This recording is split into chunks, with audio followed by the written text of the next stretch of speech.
The Rogers family power struggle is the focus of the new book by the Globe and Mail reporter who broke part of the story.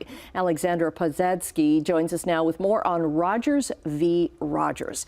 And this is as much a family story as it is a business story. Absolutely. I mean, Rogers, of course, controls Rogers Communications, and so you really can't separate the family from the company. Right, and that company controls so much of what we see, whether you're a Rogers customer, a Rogers phone, whether you watch the Blue Jays or the Leafs, or it's all connected. Absolutely. This is a company that touches millions of people's lives, not just through the telecom services that they offer, but also, like you say, through the sports teams that they own, the media companies that they control, and of course, they're very widely held stock, right? And so a lot of investors have shares of Rogers in their investment portfolios, and of course, those are shares that don't come with voting control over the company, and so that's part of the reason why this story is so important for Canadians. And that share price really plummeted when all of this was going on. You were the one that broke the story online of the power struggle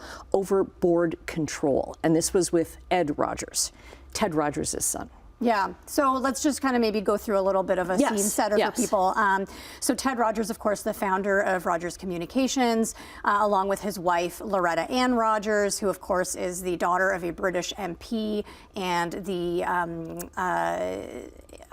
Woolworth department store. Yes, she was heiress. From that family, yes. And so they come together and they found Rogers Communications, and they have 4 children. The eldest of their children is Lisa Rogers, followed by their first and only son, that is Edward Rogers, and then we have Melinda, and last but not least, Martha. And as Ted is getting older, there's all of these questions around succession, who is going to take over the company, and we see sort of Edward and Melinda both working in the company, working their way up through the company, and of course, when it comes time for Ted to pass the reins, when Ted passes away, he leaves it up to the board to decide who's going to be the next CEO of Rogers, and the board ultimately chooses a non-Rogers family member, a man named Nadir Mohammed, who was the head of the company's wireless business and ultimately its COO.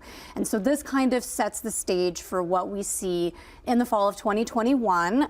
Rogers, by this point, has gone through several CEOs, and the CEO who's in the chair is a man by the name of Joe Natale.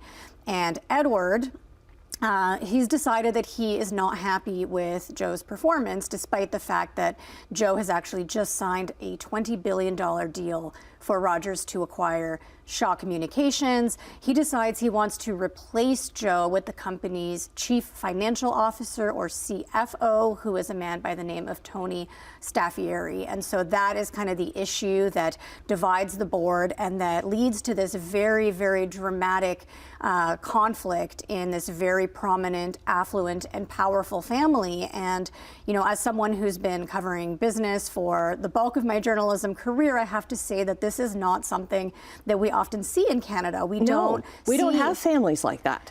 We don't see them fighting in such a public way, right? Like during this conflict, we saw Edward's youngest sister, Martha, tweeting. The tweets. Oh, I remember we aired some of those. We were talking about this story. Yeah.